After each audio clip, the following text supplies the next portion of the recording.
चरित्रवान तब बनेंगे जब गौ का दूध पिएंगे। भैंस के दूध से राक्षसी मनोवृत्ति आएगी। नमस्कार, मेरा नाम है हेमंत और आप देख रहे हैं नो योर सिटी। स्वागत है आपका हमारे इस प्रोग्राम में जीवन दृष्टि में। मेरी दाईं तरफ जो व्यक्ति आप देख रहे हैं वो किसी परिचय के मोहताज नहीं। इनका नाम है पंडित रमेश सेमवाल। जब भी किसी व्यक्ति को अपने जीवन की शुरुआत करनी हो या किसी राजनीतिक जीवन की शुरुआत करनी हो तो गुरुजी की सलाह बहुत ज़रूरी होती है। लेकिन आज विषय है इनकी किताब का जो इन्होंने लिखी है, कामधेनु संहिता। इस किताब को मैंने पढ़ा। इस किताब में गौ माता का जिक्र है। पूरी कहानी गौ माता के ऊपर इर्द गिर्द ही घूमती है, जिसमें ये गाय के प्रकार को बताते हैं कि जैसे गायों के प्रकार शूद, वशा, बशा, विलप्ति, भीमा आदि जैसे प्रकार हैं। अगर आगे की ओर इस किताब के चले हम, गाय के दूध का महत्व बताया गया है कि गाय के दूध का क्या क्या महत्व है, किन किन रोगों में काम आती है, कैसे जीवन अच्छा हो सकता है, उसके बारे में बताया गया है। गोबर के बारे में बताया गया है इसी किताब में अगर आप पढ़ें तो। और कई विद्वानों का जिक्र भी किया गया है, जैसे पंडित मदन मोहन मालवीय का जिक्र भी इस किताब में है। इस किताब के बारे में जानेंगे। मैंने तो पढ़ ली है किताब, आप भी ज़रूर पढ़ें और इस किताब के बारे में जानेंगे, क्योंकि कुछ ऐसे तथ्य हैं जिनसे साइंस के विद्यार्थी, विज्ञान के विद्यार्थी शायद इन तथ्यों से सहमत ना हो, उसके बारे में भी हम जानेंगे। सबसे पहले स्वागत पंडित जी आपका नो योर सिटी में। बहुत बहुत धन्यवाद हेमंत जी। ये किताब आपने लिखी, मैंने तो देखी पूरी पढ़ ली है लगभग ये किताब। इस किताब के बारे में हमें सबसे पहले बताइए, हमारे दर्शकों को बताइए। बहुत बहुत धन्यवाद हेमंत जी और नो योर सिटी के सभी दर्शकों को जय श्री राधे, जय श्री राधे। मैं आचार्य सेमवाल।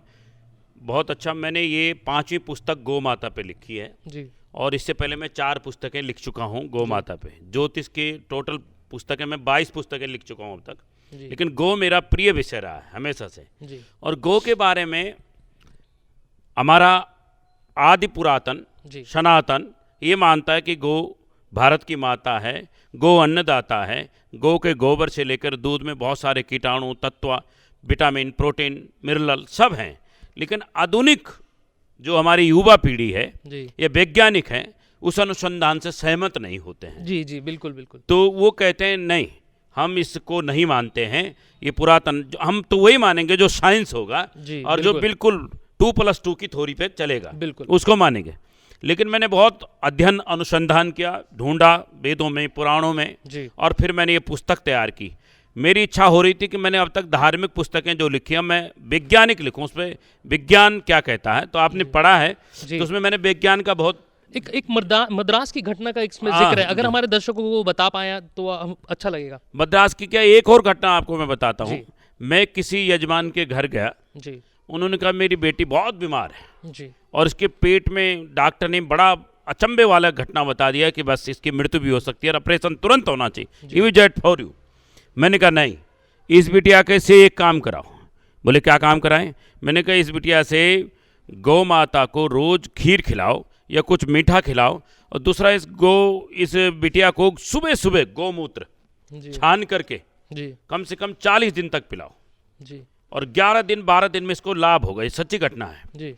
तो उन्होंने कहा ये कैसे होगा, बड़े बड़े डॉक्टरों ने इस पर इनकार कर दिया, ऑपरेशन होगा, ये होगा। मैं कहा आप जो है रोज गौमूत्र पिलाओ, और बछिया का होना चाहिए, देसी बछिया का जी। इसमें जिक्र किया आपने कि जो गायों का में जो अंतर होना चाहिए, देसी गाय होनी चाहिए और दूसरा विदेशी शायद नहीं होनी चाहिए, इसमें जिक्र है। जिसमें कुबड़ हो जी जी जी, जो कुबड़ वाली गाय है जी। आपने देखा होगा, एक तो सिंपल होती है जी, कुबड़ वाली, इसकी पहचान इसमें आपने लिखा है, बिल्कुल पूरा लिखा है जी।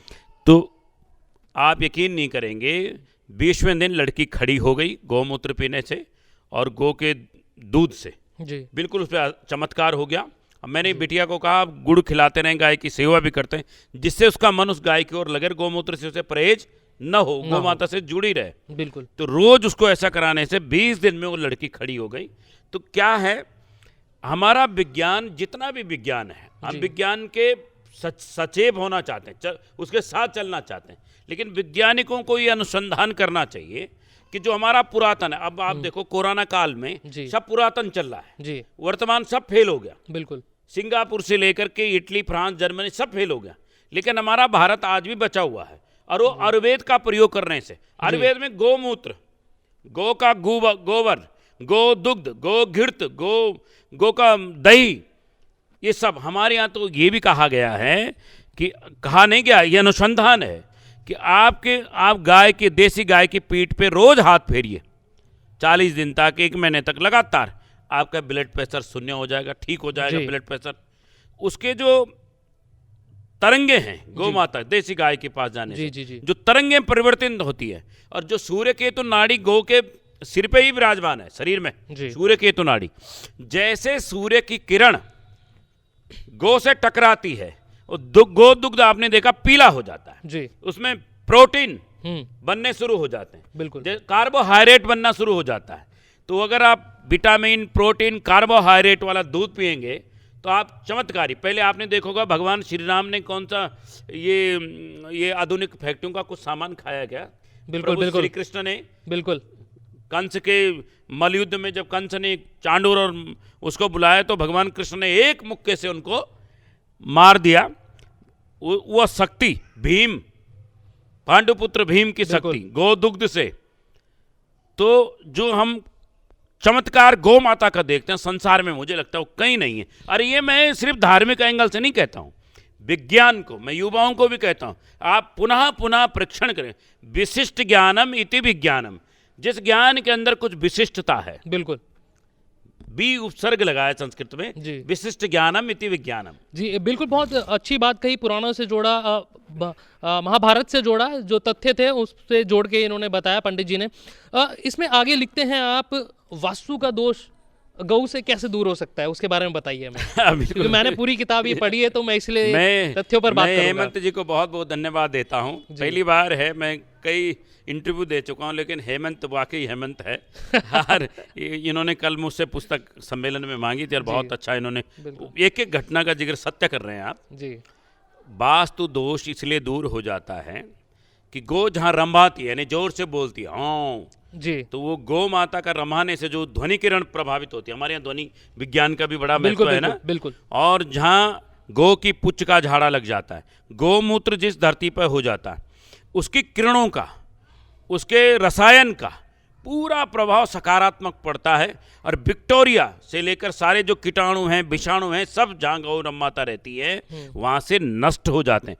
यानी गौ माता जहाँ पलती है जिस घर में, वहाँ सकारात्मकता बढ़ता है, क्योंकि गौ माता प्रेम की देवी है जी। वो घास खाती है, क्या दे रही है, दूध दे रही है। ऐसा कोई प्राणी संसार में है जो प्राणवायु ऊर्जा प्रदान करे? गौ माता 20% ऑक्सीजन देती है जी, 5% स्वयं लेती है और 15% हमें वापस कर देती है पृथ्वी को, इस वातावरण को।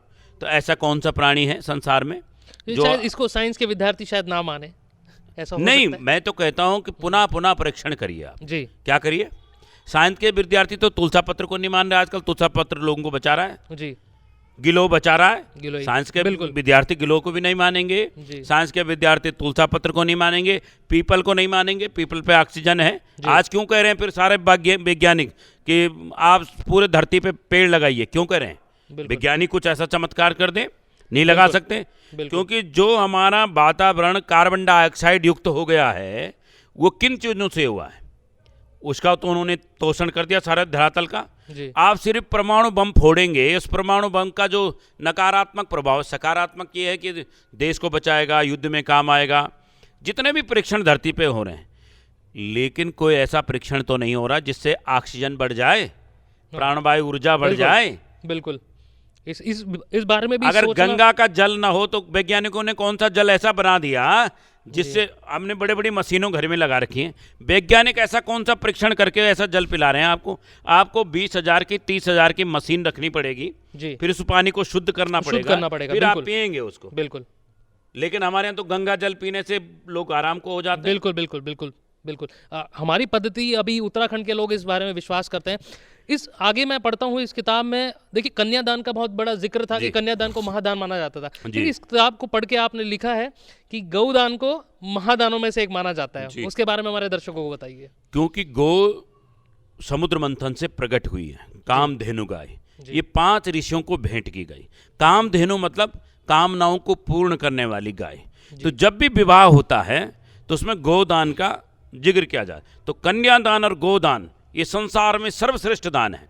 तो जिस व्यक्ति ने गोदान कर लिया, तो गोदान देखिए आप, गोदान करने क्यों बोलते हैं? बैतरणी पार कर देगा, संसार में तेरे जैसा कोई नहीं है जिसने गोदान कर लिया, उससे बड़ा कोई संसार में है नहीं। क्योंकि गोदान करने से वो जब गाय किसी के घर में जाएगी तो वहां दूध देगी, प्राणों की रक्षा करेगी। क्या करेगी? प्राणों की रक्षा। जी। नहीं करेगी? दूध देने से प्राणों की रक्षा होगी। बिल्कुल। उस दूध से दही बनेगा, उस दही से मक्खन बनेगा, फिर घिर्त बनेगा। जी, बिल्कुल जिक्र है आपका इसमें तो पूरा। सबका प्राणियों का पोषण होगा। तो उस व्यक्ति ने उनका तोषण दूर कर दिया, दूसरे परिवार का। जी। ब्राह्मण को दिया तो ब्राह्मण के बच्चे पलेंगे, फिर उसको आगे उसकी बच्चा होगी, आगे वो होगा। तो उस परंपरा का उसने निर्वाह किया किसी के परिवार को। दूसरा देखें, वैज्ञानिक ढंग से देखें तो उसने दूसरे परिवार का भी रक्षण तो किया है। क्या साथ में गोबर से खाद बनेगी, दूध से विटामिन प्रोटीन पी करके अच्छे युवा पैदा होंगे। जी। तो संसार में एक सकारात्मक वातावरण फैलेगा। धार्मिक दृष्टि से देखें तो जैसे एक पिता अपनी कन्या को दान करता है, किसको? अपने दामाद को, जी। कि ये मेरी, वो दूसरे की परंपरा को चलाती है। फिर दूसरे घर में बच्चे, संतान वृद्धि होती है। जी। तो वो पिता कितना त्याग करके दूसरे की संतान की वृद्धि करा रहा है, दूसरे की वंश की वृद्धि करा रहा है, तीसरे की, फिर उसकी संतान तीसरे से जुड़ेगी, फिर चौथे से जुड़ेगी। जी, बिल्कुल। वंश परंपरा बढ़ेगी। वही गौ माता, एक गौ से 20 गौ बनेंगी, 20 से 50 बनेंगे, और 50 घरों में उजाला होगा, 50 के खेतों में गोबर की खाद निकलेगी, और संसार का वातावरण सकारात्मक होगा। इसीलिए कहा गौ, गंगा और बेटी। बेटी मतलब मेरी पुत्री। गंगा मतलब सबका रक्षण कर रही है। जी। पानी पीने वालों को पानी देती है, सिंचाई करने वालों को सिंचाई देती है। उसी प्रकार सबको प्राण वायु देती है, प्राण ऊर्जा गंगा की। उसी प्रकार गौ है, उसी प्रकार बेटी है। तो ये हमारे रक्षण करने वाली अनुपम भगवान की तरफ से भेंट है। अच्छा, इस किताब में आगे चलता हूँ मैं तो देखता हूँ एक बीमारी का जिक्र है जिसमें साइंस भी अभी तक ज़्यादा तरक्की नहीं कर पाई। कैंसर का जिक्र आपने किया है इसमें। कैंसर का इलाज कैसे संभव है, उसके बारे में हमारे दर्शकों को बताइए। कहाँ से आपने इसको लिया, इन तथ्यों को? है क्या हेमंत जी, जी, हम अपने पुरातन को भूल गए। जी। हम पुरातन को भूलने से आधुनिक काल में पाश्चात्य संस्कृति में जाकर के बड़े बड़े अस्पतालों में भागते हैं। जी। हम बड़े बड़े साइंसों के पास जाते हैं, साइंटिस्टों के पास, डॉक्टरों के पास भागते हैं। हम अपनी पुरानी परंपराओं को भूल चुके हैं। उस पर ना शोध हुआ, ना अनुसंधान हुआ। जिस प्रकार पहले ज्योतिष और वास्तुशास्त्र को पोंगापंथी कहा जाता था, जी, आज सारे लोग उसकी तरफ दौड़ रहे हैं। ये निगाहों से देखते हैं। कोई भी भविष्यवाणी होती है तो तुरंत कोरोना कब खत्म होगा, चाहे नहीं मानते कोई तो हमें फोन करते हैं। जी। यानी कोई जवाब साइंस भी नहीं दे रहा कोई कहीं, तो फिर कहाँ जाएं? हमारे यहाँ 400, 800, 1000, 10,000 वर्ष पूर्व लिख दिया गया कि उस समय सूर्य ग्रहण होगा। इस समय इसे लेकर नासा के वैज्ञानिक हमारे पंचांग से ही बहुत कुछ करते हैं। जी। नहीं करते हैं क्या? जी। उसी प्रकार आप कैंसर का जिक्र आपने किया। जी। आप, मैं लिख करके देता हूँ जी, आजमा लीजिए। अगर शुरुआती कैंसर के लक्षण मिल जाएं तो तुलसा पत्र और गौमूत्र का आप प्रयोग करें जी, और उस व्यक्ति को सिर्फ गंगा जल पिलाएं। गंगा जल पिलाएं, तुलसा पत्र का प्रयोग करें और गौमूत्र का प्रयोग करें। 100% निश्चित कैंसर का नामो निशान मिट जाएगा, ये मैं दावा करता हूँ। चलिए, दावा कर रहे हैं सर। लिखा है पंडित जी ने इसमें, तो हमने किताब पढ़ी है कैंसर का जिक्र, जिसमें अभी तक शोधकर्ता ज्यादा कुछ ढूंढ नहीं पाए हैं। गौ की तरफ जाना पड़ेगा हेमंत जी। अगर आप गौ की तरफ जाएंगे, उसका अनुसंधान करेंगे, चलेंगे, और मुझे लगता है बड़े बड़े विद्वानों को और साइंटिस्टों को मैं आमंत्रित करता हूँ, वैज्ञानिकों को आमंत्रित करता हूँ। पुरातन पर वर्तमान पे बहस होनी चाहिए जी, अनुसंधान होना चाहिए, उसमें तथ्य रखे जाने चाहिए। अगर हमने कहा गौमुख से गंगा निकली, को उसके तथ्य हैं। हमने कहा महाभारत काल में ये चीज थी, उसके ऐतिहासिक तथ्य प्रमाण सहित हैं। हमने कहा गौ ये चीज है। आज हर डॉक्टर कहता है अपने बच्चों को गौ का दूध पिलाइए, कहते हैं नहीं कहते हैं? और बहुत सारे वैद्य भी कहते हैं कि दवाई के साथ गाय का दूध पी लीजिए, उसमें फैट नहीं होता है जी, उसके आपके हृदय रोग नहीं होगा। भैंस के दूध से आपको हृदय रोग, मोटापा बढ़ जाएगा, बढ़ सकता है जी। गोमूत्र, गो दूध पतला होता है और विटामिन, प्रोटीन, कार्बोहाइड्रेट होता है, ये निश्चित है। विटामिन ए से लेकर बी तक सब कुछ गौ के दूध में है। ये हमने अनुसंधान किया है इतने वर्षों से, 20 वर्षों से मैं लगातार इसमें लगा और मैंने 5-7 पुस्तकें इस पर लिख चुका हूं जी। मेरा एक और सवाल है जो बहुत ही इंटरेस्टिंग है, जो आपने लिखा है इसमें, कि प्राकृतिक आपदाएं जी का जिक्र आपने इसमें किया है, उसको कैसे आप कनेक्ट करते हैं गाय माता से और प्राकृतिक आपदाओं से? ये तो आप मानेंगे हेमंत जी, कहीं अगर रोने की आवाज़ बहुत सारी आ जाए तो आपका हृदय पिघलेगा नहीं पिघलेगा? बिल्कुल। आप कितने कठोर भी व्यक्ति हैं, जी। कोई किसी व्यक्ति को मार रहा होगा, चाकू मार रहा होगा, या किसी बच्चे को बहुत सारे हैंटर से पीट रहा होगा, तो आपके हृदय में क्या होगा? रोना आएगा। जी। उसी प्रकार जब बहुत सारी जीव जंतु प्राणी मात्र और विशेषकर गौ माता, जो हमारा रक्षण इतनी मैंने महत्ता बताई, दूध से, और आपको भी जानकारी है, दूध से, दही से, गिरत से, जो सब घास खाती है और हमको सब पोषण करती हैं, अगर उस गाय का कत्ल किया जाता है, गौ कत्ल खानों में सरकार गौ कत्ल खाने खोलती है, वहाँ जाकर के उनके गरम गरम पानी से उनको डाला जाता है, उल्टा किया जाता है, उनकी खाल निकाली जाती है, उनका खून निकाला जाता है, तो एक ध्वनि तरंग का, जो मैंने आपको जिक्र किया, वैज्ञानिक ढंग से मैं कह रहा हूँ, मैं वैसे नहीं कह रहा हूँ, मैंने कोई धार्मिक जिक्र यहाँ पर नहीं किया कि उससे तुम पाप नरक में जाओगे, ये बातें मैं नहीं कहता यहाँ पे, छोड़ दीजिए, वैज्ञानिक ढंग से बात करेंगे। जी, तो जब बहुत सारी तरंगे जी, नकार नेगेटिविटी होगी तो प्रकृति में एक भूचाल सा आएगा। जी। जैसे पर्यावरण खराब क्यों हुआ, असंतुलित क्यों हुआ? हमने पेड़ पौधे काट दिए, हमने जमीनों को कम कर दिया, बड़े बड़े कंक्रीट के जंगल खड़े कर दिए, बड़े बड़े महल बना दिए, तो प्रकृति का असंतुलित हो गई, पर्यावरण का भक्षण हो गया।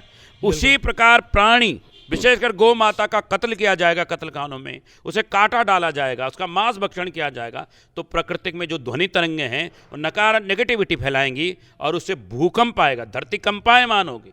ये धरती जो है हमारी पूरी, हमारे संसार, हमारे वेदों में कहा गया कि ये जो है, ये पूरी धरती प्राणवायु ऊर्जा देने वाली है। क्या है? पेड़ों में प्राण है जी। आकाश मंडल, वायुमंडल, ये सब खराब हो जाता है जब गौ का कत्ल खानों में कत्ल किया जाता है, तो पर्यावरण असंतुलन हो जाता है और धरती माँ बिल्कुल विचलित हो जाती है। तो हमारे वेदों में भी कहा गया कि गौ के कत्ल करने से, प्राणी मात्र का भक्षण करने से, इनको कष्ट देने से, गौ माता को कत्ल खानों में से काटने से, इसका मांस भक्षण करने से ध्वनि तरंगे नकारात्मक नेगेटिविटी फैलाती हैं, संसार में भूकंप आते हैं, रोगी लोग पैदा होते हैं और सारा वातावरण कष्टमय हो जाता है और संसार में क्लेश, ये जो अभी कोरोना आप देख रहे हैं जी, ये सब उसी प्रकृति का हमने दोहन किया है, उसी के कारण तो हो रहा है जी। हमने अशुद्ध अन्न भक्षण किया, हमने जीव जंतुओं का कत्ल कर दिया, हमने वायुमंडल को खराब कर दिया, तो उसके नकारात्मक परिणाम तो आपको भुगतने पड़ेंगे।